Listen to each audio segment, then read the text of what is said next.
15 seconds. Okay, here we go. I have beach hair. This is. Me too. I have sand coming out of a lot of areas. Okay, I'm gonna need to get around you here. Okay. 3.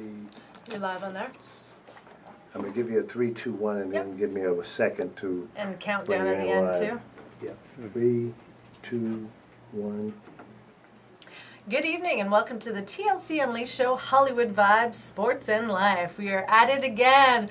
What a day, spectacular. We've got Abe Cruz in the house tonight. How are you? What's up? Thank you for having me on. I appreciate it. Thank you. Of course, this is a story you guys do not want to miss all over the world. This is an incredible story, an incredible man. I mean, we were just saying, I'm like, is there anything you can't do?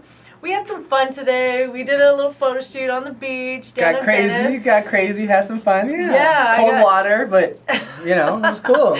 So I've got some beach hair going on, but that's okay. We're still about to have some fun. Shout out to my sponsor at SWAT Fuel. We are fueled and powered by SWAT Fuel. I'm going to making sure that you get to take some home to try it out. Right. So best product ever. Lee knows about that. He loves it. Abe, let's talk. Okay, so you're originally from LA. Yes, born and raised in East LA. Sorry, Los. being a Canadian, I forget that I'm supposed to say that. East LA, yeah. Okay, so that makes a big difference. Well, it's just you got a little bit of pride or what. Not everybody was born wherever they're from, Yeah. but I lived in Pasadena and born and raised out here. Been out here all my life. Managed to get out of the the lower levels of poverty and the journey, and You were a superstar basketball player growing up? I was gifted. I started at an early age playing sports, and I was grabbing the rim at 11 years old. Yeah. I made my first dunk when I was 12, and I was probably the same height. I haven't grown. You haven't grown at all since 12? No, honestly, I was like 5'5", 5'6". Yeah. And so what is that, like maybe 3 inches? Yeah. Yeah, honestly, That's all throughout my career. I was, I guess, a really good athlete, recruited here and there. I won a CIF championship as a freshman, so I got my ring, starting point guard, guarded Baron Davis in the state finals. He went on to play for everybody, so, shout out to Baron Davis. Nice. Yeah. So is that what you grew up, you always wanted to be a basketball player? Is that yes, what your dream was? my focus was one of the sports. It was either basketball or football. My mindset was that, going on and making it to the pros. That's what you think at that age. Yeah, well, if it's your passion too. I Right. played soccer back home in Canada and loved it. I mean, Right. I was going to be a professional soccer player till I couldn't play anymore. Right. It's kind of what happened, but Right. and then ununfortunately I found boys and and stopped playing soccer. I hear you. Well, not boys, but Yeah. I hear you. I hear you. So what happened after that? Well, I ended up and I try to be as real as I can with people, because the whole point of me talking about my journey is for people to understand that we all have our beginning, that we go through our journey. And I was an All-American football player as well. Yeah. I had 13 interceptions in 10 games my junior season. I pretty much thought like I ruled the school, and I was in charge of everything. At the end of it, I was like knocked down off that pedestal, and I didn't make grades for basketball season. Yeah. And that was just like a big blow to me. So, there's so many ups and downs in life, and I bounced back from that. Yeah. I lost a lot of scholarship offers, but then I bounced back, and fortunately because of football, I was still able to go out to the University of Wisconsin Stout, started as a true freshman, started at corner, won a conference championship, got another ring. So just kind of fortunate, and then, I got off into college, and I actually started making money in network marketing. And then that's kind of when stuff went haywire, and I forgot about school. I was making money. I didn't want to be there. So what happened? You know, the money came in, and you know, because that changes things. It's a game changer when the money starts flowing. You know, the humility and being humble. Absolutely. It just changes things. And like I said, remember, I grew up in North Pasadena. Not the Rose Bowl, not Colorado Boulevard in Old Town Pasadena. A lot of people don't know about like Pasadena. It's not all the Rose Bowl and glitz and glamour. There's other parts of it. You know, so after all of that was done, I had a little bit of money in my pocket, my first cell phone, you know, like first car, like a lot of these things started happening. And you just kind of lose a sense of reality and your humility, and you're cocky and just stupid, right? Mm-hmm. So I dropped out of school, continued to pursue that, and just got the itch for money. Mm-hmm. And that's all I was after. And long story short is, you know, that business kind of crumbled. I went back to LA and had the hunger. It was like, okay, well, what's next? How do I continue this, right? Got into a little bit of acting, did some TV, some modeling stuff. But then that's kind of when my trouble really started happening. I had a girl who broke my heart. I got into a car accident. Life was just like difficult at 21 years old or 22 years old. So someone approached me as I was a personal trainer. I was doing club promotions, and I just started real estate. And someone asked me to do something that was illegal. Okay. I drove a vehicle cross country with drugs, money, and I did that a few times. I got away with it. Okay, so you did do it a couple times and got away with it before you actually got caught. Yeah. Okay, so that's pretty exhilarating. So that's pretty exhilarating. You get away with it. So you're making some big money. Now you're back up in, you're back up in the same game again. So now it's another even bigger, a little bit more older, just stupidity. Now I'm hanging out at the Playboy Mansion, just going crazy, just stupid. And all of that came to a quick end. I mean, it lasted, and then it came to a quick end, and it doesn't make a difference however long it lasted, because when that time came to an end, I was gone. And pretty much a first-time offender, they sent me away. Yeah, you were in prison. They sent me to prison. They wanted to make an example of me. Didn't give me a judicial review, paid lots of money for an attorney, kind of had to buy my way out of a 30-year sentence. Wow. Yeah. And there was a point, too, that I read that you thought you were going to only be in there a year. Well, yeah, because I was a first-time offender, clean record. So I'm supposed to be given what's called a judicial review, where they review you after 12 months, stay clean, stay out of trouble, no problems, and you'll get the review in front of the judge. And most of the first-time offenders get that, and then if they're clean, they get out. Yeah. So that's what I was told, and that's the story that I was given. Hey, pay us X amount of money, you'll be fine. Doesn't work like that. Did you ever in your mind think, okay, I'm doing this, it's not, there's consequences to everything, but were you just in the rush of it? You don't think about that. When now all of a sudden you have money to buy a Rolex, or put money down on a new Mercedes, or you're looking for property. You don't think about that. Yeah. All I knew, and I laugh about it now because I can laugh about it. How many years ago was that? Well, I got 2007 is when I got busted. So a few years before that kind of started, and then I got out in 2010. Okay. Yeah, and so went in, did the whole thing, and pretty much I just turned the whole negative into a positive. Well, let's go back a little bit. Went in and did your thing. I mean, you went to prison for 3 years. Yeah. I went in, and after the review was gone, my mom pretty much told me, she had a breakdown. We both broke down and cried on the phone. And she told me, you better get on your hands and knees and pray and ask God for a second chance at life. And it wasn't like just pray to him. She's like, you have to show him that you're serious and that you really mean it. You need to sacrifice for him. So I fasted. I fasted for 40 nights. I had like little bits of water, 1 meal a day, and I fasted. I prayed every day. I went from 185 pounds down to 150. Wow, in 40 days. Yeah. Abe, did you have God in your life, and did you have him in your life before this? I've always been a believer. I've always been a spiritual person. My story gets really complex. My father was a Jehovah's Witness. Okay. But he left when I was 4. Okay, so then my mom was raising 4 kids, and one of the chapters in my book, I didn't mention that, but in my book is called Not Good Enough to Stay. And my father, decided that he, had other things to do. So, I didn't have my father. After that, I got recruited, and I went on to go play into a Catholic school. So then I got baptized into that. Then I went off to college, and I started dating a Christian girl.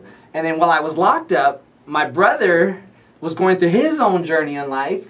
He got married, and things were happening there for him. He decided he was going to join the Mormon community and go on a retreat.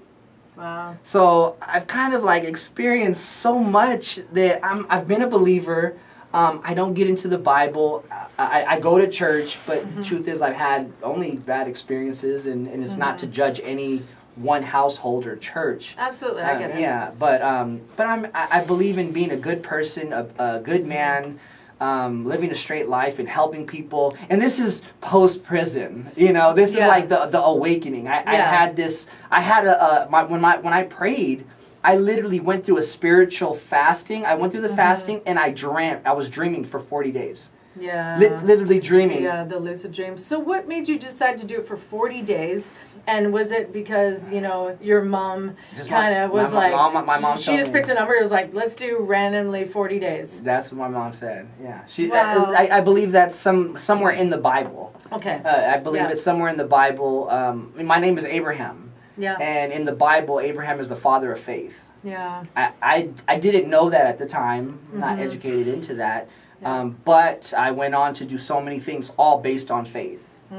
And I love it. I love that your mom was there. So that would be the next question. You had the support of your mom. Obviously your dad wasn't in your life at the time. So, right. Thank goodness that you had your mom there to really just kind of say, hey, look, because as a mom, as a parent, it's hard to see your kids go through struggles like that and to be solid and be supportive, because it's like we're emotional creatures. Women are a lot different than men. So we're thinking, okay, my son's in here, I want to get him out. How do I emotionally help him? So for her to be strong and really... She kept me going. Yeah, it sounds like it. Everybody bailed when I was gone and handcuffed and no more money, and everyone was gone. My mom was the one who stood there and just did whatever she could. She wrote me every week. Aww. Every week I had letters, and that's goes so far in there. Because there's so many guys that don't have that. Yeah. Sad. So what was it like to be in prison? I mean... Well, you saw my mugshots? Yeah, I was going to say you're a pretty boy, but not in your mugshots, I'm not going to lie. Depression, chaos, yeah, just craziness, and sometimes you lose yourself or you find yourself. Yeah. And I think it was both for me. I was a little psychotic. I don't know. I didn't look at myself in the mirror for 6-7 months after I found out I wasn't getting out. Yeah. I just didn't look at myself. My beard grew, and you saw my acne, the stress. There's my hair's falling out. It was tough, But after, I go back to that journey, when I awoke from that spiritual sleep and that dream, everything I saw in my dreams, I started writing down. Nice. And it's everything from starting a business when I got out, Forever Faith, my clothing companies, fitness, on the cover of fitness magazines, all of that happened. Starting my own production company, Mindset Media, just being an author, writing a book. All of these things I saw and I wrote down, and I still have a stack of paper like this that I'm putting in my book to show that, hey, the journey actually did start from prison. Yeah. So, but I tell people now, it was the greatest experience of my life. Yeah, well, when you go through those rock bottom experiences, and you can really see through it. When you get through it, not in the time, but now you're able to share your story and empower and inspire other people. It's magnificent. And to get through the depression, and when you get down like that, and to get back up. So what was it besides the fasting where you're like, hey, I'm depressed, my hair's falling out, I'm stressed out, this is all, but I'm going to keep fighting. What were you thinking? Because there's other people that are going through, the same experience or different experiences, but somewhat like it. How did you keep fighting, Abe? Well, it all started with the prayer. And then after the prayer, it was just truly believing it. You can't have faith. You can't have faith halfway. Yes. You can't have it a little bit. Yeah. You're in or you're out. Okay. So when I said I was in, and I got my letter from my attorney that said I wouldn't be getting out, Yeah. that real faith kicked in, and you know, I even if I had to lie to myself at the very beginning to tell my mom things are fine, Mom, I'm here hanging out at Boy Scout camp, you know, and I would tell her in Spanish, todo va a estar bien, everything's cool. I started working, and I actually I was busy every day. Yeah. Like I started creating. I wrote a movie script. I did a comic book. I designed a clothing line. I worked out every day. I created workout equipment with plunger sticks and broomsticks and water bags. I love that story. My little artist in prison that I paid with food, he was 300 pounds, so I threw him on my shoulders to do my legs. You know, like that, we just did whatever we had to do. Unbelievable. Yeah, because you had said they took away no weights because they were riots, using them as weapons and stuff. Right. So what do you think, besides money, obviously the obvious, what do you think was missing in your life in order for you to make the decision to do those things that you did? Well, I mean, that's a tough question. Yeah. You know, I mean, all I can say is I grew up without it. I grew up, and then I get into deep in my book. I was teased growing up. I had acne growing up. My whole 7th grade year I missed. I didn't want to go to school. I would leave home, and then I would go walk around and go to a park and shoot hoops for the whole day, and then I'd go to the Boys and Girls Club. Wow. I literally missed about 90% of my 7th grade year because of acne and because of clothes and just being teased and bullied. I wouldn't say, well, I mean, teasing, I guess, is bullying. It is bullying. It is a form of bullying, and it does wear on you, and it does impact you. And we don't realize it until later on in life because, you know, I went through a lot of similar things, and it was like, you know, I look at it now. Do you find that you must find this? Because I mean, obviously, the way you look, you know, you're a very attractive man, and you look great, and you're fit and physically fit, and people look up to you and admire you. So people go, "Oh, you don't know what it's like. You have no idea what it's like," and you're like, "Yeah, I do." No, yeah. I mean, everything. And I always say this. Like, I remember growing up in Pasadena, picking roaches out of my cereal. Like starting, like going back that far to the journey. I have no memories of my father. My only memories of him were him screaming and yelling, and then photos. I remember a couple photos of us at the zoo, and I only saw it because of the photo. So I don't have any good memories of him. Yeah. So everything was like the bad to just move forward in life. You know. So that motivated me as I got older because it was my mom by herself. Yeah, absolutely. And I look back at things too, you know, making poor choices in my life, and but it impacts us now today. I mean, when I was involved with the gang members. I mean, I thought it was a norm staying up doing drugs and alcohol for 3-4 days at a time, and hanging out with Hell's Angels and gang members, and people getting shot in the throat beside you and dying in a nightclub. And that was normal for me because, you know, that's what I was doing, and that's what everybody else around me was doing. So people were like, "Don't you think this is abnormal?" And I'm like, "No, but you know, this is what I do." That's a great point. And throughout the journey, I've had to analyze everything in the past, right? Mm-hmm. But if that's what you grew up in, you know, if there's kids in the hood or the projects, and they're not going to a school, they don't have a role model or a businessman who's their father. I'm not judging anybody. I'm just saying in general, that could be your norm. Mm-hmm. You know what I mean? Yeah. My norm was poverty, so that's all I saw. I didn't know what a doctor was or an attorney at those times. So you know, you can't judge anyone. That's what I've seen. Like if that's what your circle was, that's where it was. Yeah. You know? And you look back at it, really does stem back to childhood and your childhood experience, and you know what we've kind of seen, and we start to mirror and things like that. So I think a lot of the choices that we make, and especially we're younger too, is definitely directly impacted because of the experience when we're growing up. So shout out to your mom. I mean, it sounds like an Mami, ¿cómo estás? Woman. Ana. I applaud you for, you know, raising such a wonderful man, and absolutely. You know, you've been through a lot,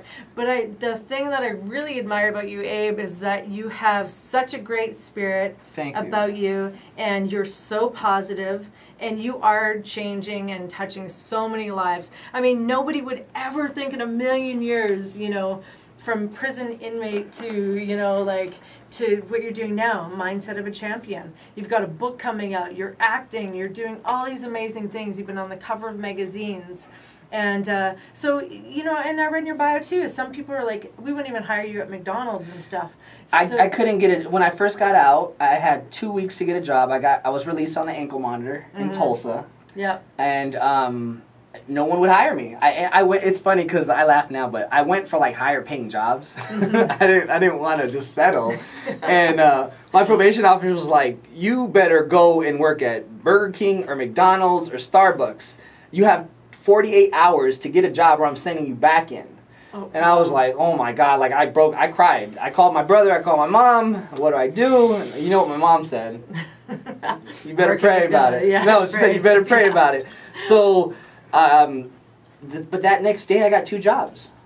I got a job at a gym, and then I got a job at a supplement store that was right next door. I got 2 jobs, and the next day, I mean, it just, like, my whole journey has been a blessing and a spiritual thing. When I was handcuffed and taken away, and my mom was in the back, and she broke down, the guard that took me away told me in Spanish, he goes, "Todo va a estar bien." That means in Spanish, like, everything's going to be fine. You're okay. Like, I had so many times when I was sent in for booking, they didn't throw me into the cage with 50 other guys. The guy just put me over there. I had my, like, nice shirt on, my dress shirt, pants, slacks, because I had to turn myself in. I almost left the country, and I put that in the book. Like, I almost, because they wanted to give me 30 years violent crime. That means I would have to serve 85% of my time. wow. Of 30 years. So I'd be getting out in my 50s or whatever. So I was like already planning to head out to China, to Mexico, like I was gone. But anyway, so many different things it's like I was protected. Absolutely. Yeah. And the power of prayer is so huge. Even if you don't believe in God or whatever, you know, God of your understanding or spirituality, prayer is so huge. If you don't believe in God and you don't believe in the prayer, then believe in the mindset, believe in the vision and that secret of the law of attraction. It's all real, guys. I'm telling you right now. If you think it's a bunch of stuff, you continue to think that, and us champions will keep moving forward. I totally agree. It's funny, the power of your mind. Oh, It's, man. It's like, even for example, too, it's like you'll be thinking about someone and then all of a sudden they'll call you or text you. Yeah, And it's absolutely. like, Absolutely. you know, and that's how quickly it goes. Uh-huh. You know, talking about hanging out with winners and being around champions, we've got Susan Singh in the house tonight. I would Susan. like to welcome you to the show. This girl is powerful and amazing and wonderful, and she's also a fellow Canadian. So, Hey. Calgary, Absolutely. Canada. Absolutely. Welcome to the show. Thank you, Traci. It's such an honor. I'm sitting here really enjoying the conversation, getting inspired, and Thank you. really an amazing story. Thank you. Really, Thank you. I can Thank you. commend you with that. It's, Appreciate it. Yeah, And it's Susan's such a wonderful woman. I mean, we just actually met last weekend, and Nice. we connected right away, Right, and I right. just the same type of energy like you and I, you know, just connected. And I loved what you're doing and talking about empowering women and Sure. and a Absolutely. writer, producer, director, a martial artist. This girl's badass. I'm sorry if I'm offending anyone, but watching her do martial arts and stuff with the top dogs in the industry, TJ Storm, Dawn the Dragon Wilson, Cynthia Rothrock, and Art Camacho. Are you kidding me? I know. And Steve Ross. So shout out to all those wonderful people, friends of mine. And she was in there doing all the seminars and just, I have you on film, and I was just like, yeah, you all go, right. girl. We'll have to check some of that. I hear Yeah. I can get pretty scary. Yeah, no. And she also did an audition, which I Yes, was I did. Very impressed. So tell us about you, Susan. Who are you? And I know you came from Calgary, Canada. Yeah. So shout out to all our Canadians. Yeah, Canadians. I have to say that because somebody follows up with an A behind it everywhere, so I'll just be you to it now. Sure. So tell us a little bit about you, how your journey started into the acting, writing, producing. Well, thank you so much. And I go by Souza, so most Okay. people know me by Souza, as you Okay. said, eh? And basically, let's say I started off, was selected to play basketball for the, training with the national team. So Oh, nice. I'm an athlete. I love that. Baller. Absolutely, we'll go outside afterwards, right? Yeah, Didn't bring my I drink. So basically, I just started out. I became a professional singer, and I traveled the world, worked with Motown Jazz. Did a few gigs with those guys, and we always had to send a video off. So it was always like, oh, I gotta send a video. So I started, finding out more about video, more about, how to, make something like half decent. But I'm an action. TJ Storm said to me, "Hey guys, you need to be watching like 3 action movies a week." I'm like, TJ, I watched like 3 action movies back to back, like 3 nights ago. So I love action movies, and I thought, oh, how would it, to be actually to try to do an action movie. So I started with my debut movie. Then I did an action comedy, or the teaser to it's not completed, in development, and then now Replicant, which is a movie that we were talking about. And and Art Camacho gave us like a major thumbs up for that one. He saw the teaser. To get a review like that from Art Camacho is outstanding. I commend you. But he blew me away. I watched it the other night, and I've watched it 5 times since. 5 is my lucky number, and I keep watching it, and you know what fires me up? It gets me, nice. I want to go do martial arts. I want to see it. Yeah, I know. We're going to play it, because my phone's in use right now, but if you have it on your phone. I don't even have it on my phone. My phone hasn't worked since I crossed the border. Okay. I posted on my Facebook, guys, Replicant. It's on my Facebook. The teaser, the trailer, whatever you want to call it, is on there. It's dynamic. It's powerful. And it's friggin', it'll blow your mind. So I definitely want to be in one of your movies. Absolutely, you're going to be. We're working on this, and like this guy has got to be in movies everywhere. Absolutely. He's a natural, but just to be in those action scenes and the fighting scenes and stunts, obviously it's my dream come true. Right. So I'm super excited to what's next. So tell us about what you're doing and how you're involving women into this as well. Sure. Well, I was the treasurer of Women in Film up in Canada, and it was a great organization, but I really wanted something that was a little bit more diverse. I wanted something that I'm an action, like for some of the clips and the movies I was doing, he said, it's a women's organization, we're not really into that kind of stuff, right? It's too much. So, it's a bit too much. So I kind of found myself out in a corner, really, because it's not a big genre, I guess. I can see you like kicking the door down and leaving the office. Hey, I want in. I will mess you up. She took it off the frame. You better let me in. I might want to change your mind. It was kind of more of a marginalized kind of, because it's not a huge, genre for females action or martial arts movies. So I love them, and I thought, do what you love. Yes. So basically, we started on Replicant. So I just realized we did one scene. There was the main character, 16-year-old Vladimir Romanov, 16-year-old daughter to Vladimir Romanov. So that's her character, and that's the storyline. That sounds sexy. I don't know what it was, but it sounded sexy. You sold me right there. Okay. I'm in. So Vladimir Romanov is one fight scene, and there's a female banker. Then there's 2 bodyguards. One's a female, one's a male.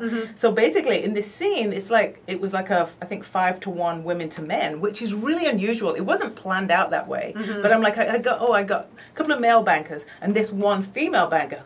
So I thought, well, when you think about banker, you naturally think a guy, right? So I'm like, well, why? Because even I think, 3 guys, right? And I was like, no, let's change it up. So basically, even in that thought process of saying, okay, well, 3 bankers, we'd naturally just choose out 3 guys. We said, well, let's change it up. Even that, because even I, as a woman, have to rethink. Okay, does it really have to be? Does it have to be male? Does it have to be female? So, and age as well. When you're over 22 in Hollywood, basically 22 and a half, some people say you're on the way out. And for me, some people say that, not me. I'm from Calgary, but having more roles for ladies who are over 20, and for all, and even people with disabilities. So when we talk about our organization, which is Real Diverse, REEL, Real Diverse, we're talking about people with disabilities. We're talking about age differences. We're talking about people with, different, gender identities or whatever. So we're talking about a wide base, because guess what? When you go outside, it's very diverse. That's what you're in getting. most cities I've traveled to over 40 countries in the world, and most of them are pretty diverse. But Yes. sometimes when you see it on television or movies, Yeah. doesn't always reflect what you're Right. actually seeing out. So what we're trying to do is Very just good. open those doors. And especially, I love working with women. I love working because I find that we're like, yeah, come on, we want to kick some butt. And, I get hired if I cry and I get rescued, but I actually really want to be the protagonist and actually go be like Wonder Woman. Right? Isn't that funny? That's what you asked me today. Let's ask you, yeah. Yeah, I asked her at the beach. I said, okay, so we're talking about acting. Are you the girl that's like the action guy is gonna save the world and then he gets the girl, or are you the girl that's gonna save the world and then go grab your guy? Get the guy. So I don't know. Go on. Which one are you? I want to hear your opinion first. She's the one who goes and saves of the course, world. of course. That's With just the my black humble leather, with the opinion. black leather boots. Oh yeah, it's all about the leather. Actually, the Yeah. leather outfits in one of my Absolutely. scenes. Right. And Absolutely. the That's why I knee-high would paint boots. you. I can And see it's it. like, oh yeah, I can kick ass in heels, by the way. Just wanted to let you guys know. Yeah, okay? exactly. So yeah, beating people up and then saving the world. It looks Yeah, so better cool on thing. film when a girl kicks the guy and uses her high heel to throw his neck back and she's Yeah. like trapped. That's pretty sexy. Oh yeah, you're seeing it now, right? Yes, I can see it. I can see it. No, it's fun, and it's just you get to explore your personality, and I'm really loving it. I never ever in my whole life ever thought I'd be an actress, ever. Really? Oh, wow. I came from Canada. It was like and I did background work. I did doubling, body doubling, but it was just one of those things. I don't know. I'm actually a little bit shy. It's funny, people laugh when I say that, but I was very shy. I just kept to myself, and I played sports, and I was an athlete. And so when people look at it, they're like, wow, you've really come out of your shell. And people that know me now, they're like, come out of your shell? Right. She's always Were been you like this. always out of your shell? But it wasn't that way. So how did you go from being a singer into all of this dynamic, diverse stuff? But I think creatives are just creative. I really honestly Yeah. do. I think you can take a creative and kind of put them in any, Yes. like I oil paint as well. People are like, oh, you got to sell your work. And I'm like, oh, it's not that good. But, I think creatives are just creatives. I think you can take a creative, you can say, okay, I need you to do an oil painting right here, then come over here, direct a movie, write a book, and go perform. You figure it out. You just figure it out. Yeah. You just figure it out. So basically, yeah, like on the first movie, we needed an editor. We didn't have one. We needed motion graphics. We didn't have one. So I You had fixed that too? I fixed it. I had to become She did it editor. all. And yeah, I took on 7 roles to Make it happen. To make it happen. And I think that is, what you were talking about. It's either belief and prayer, or it's a mindset. Right. But whichever one, it kind of works hand in Same hand. thing, yeah. And that's why I believe like spiritually, if you look at the Yeah. Bible, Right. you look at like I said, I was at a convention with astrophysicists. He asked me if I was an astrophysicist. I said, darling, I can't even spell the word. Never mind. So Like I can't so I'm like, pronounce no, it. I'm not really an astrophysicist. But it was obviously very flattering. But I was making the accent. It is, darling. There you go. It's the accent. Every time. Just anything. You're like, I can do it all with this accent. But I was saying that, I said basically the Bible and quantum mechanics are saying identical things. And I said, basically the mind, by observing the particle wave, will actually influence whether it's a particle or so then the observation, the mind is That's now changing reality.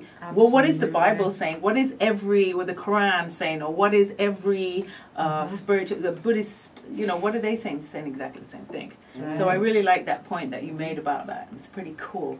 Amen. All right. I amen. love it. And it's amazing how people shut down when you start talking about things like this, but really dive into yourself and just kind of take the time to really think about these things, because it does make sense. It all starts in the mind. Your mind controls your body. And I can't tell people that enough, because it's anything you do, sports, acting, any field of life that you're doing, it's always the mind that's going to control it. So, I mean, you're inspiring people all over the world, both of you. What kind of movies are you going to be doing next? Well, we've got an action comedy that we love, and have you ever seen Brothers Grimsby? with we It's a comedy, right? Yeah, Yeah. the Ukrainian Ben Affleck with Scott Adkins. we laugh at that all the time, but because he does actually look like him. It's I call him Ali G. It's Sacha Baron Cohen, but I call him Ali G. I just know him for Ali G. But it was similar to that. So we've got one. It's called Operation Loony Bin, as in Loony for the Canadian. So it's it's Canadian, but it's, I was lost there. Yeah, sorry. Is it Canadian? Yeah, or a dollar Canadian. and a $2 bill. Yeah. So we've got like this Okay. little loon. Yeah. Yeah. Anyway, it sounded a lot Yeah, better before. yeah, exactly for the explanation. But thanks for that, Abe. That's okay. Thanks for making us sound really stupid Canadians. I appreciate that. But yeah, that's an action comedy, and what I love is, obviously I'm British, I live in Canada, and I love the States. I love the energy, and I tell everybody, they're like, oh, so you cross the border and you feel the energy change, right? I'm like, yup. I do. Yes. I tell everybody that. I'm not going to lie. So most of my movies have these three elements, these usually involving Canada, US, and the UK. So I always have these different characters from these places because I feel like I have a little bit of a handle on this. So you know, that one's Operation Loony Bin. Then we have another top secret one we can't mention yet, and then Replicant that we're hoping, you know, for art to get involved in. And we've, if I may, I just wanted to announce a little bit of good news. So the stunt reel for our main character, Valetica Romanoff, which is Asha Ane, just got into the final for the Urban Action Showcase. And, you know, they're really inspiring kind of urban action films, and especially a big shout out to those guys. I'm really looking forward to going there in November in New York. In conjunction with HBO. Yeah, they're really inspiring female action movie directors, action Fantastic. people. So Congratulations. kudos for those guys. Yeah. When you're picking out, you know, people for your roles in your movies, what are you looking for? What is Looking for you. Yes. I'm looking for you. Right That's what I'm looking answer. for. That's a right answer. I'm looking for you. So, Honestly, I love people, and I know people's personality. I will write a movie around people's personality. I don't do it the other way. I never say, okay, this is a story, but this person has to be like this, and I'll go and scour the world. No, no, that's not how I do it. Good. I say, okay, I'm writing a role for Abe. Who am I going to put? Abe's going to be the jock because he's funny. He's going to come down. He's going to be comical, but he's going to be like. But he's going to be the comic relief, but not in a stupid way. Yeah. In a like. But if needed, Smart, totally- but in a smart. That's how I'm gonna. He's smart. He makes the smart comments, but it's funny. Yeah. You are you're gonna kick butt. You're gonna come in. Yes, I see you in the Slam. leather. Yeah. I see you in the leather, and you're gonna kick butt. You're not gonna talk too much, but you're just gonna show. You know, you're kind of like Smile I'm like from pretty Missouri. You don't smile. You're Missouri. You don't smile. Yeah, you're from Missouri. Yeah. You're the show me state, right? Yeah. So that's what you're doing. Love You're it. the little bit, you know, because you've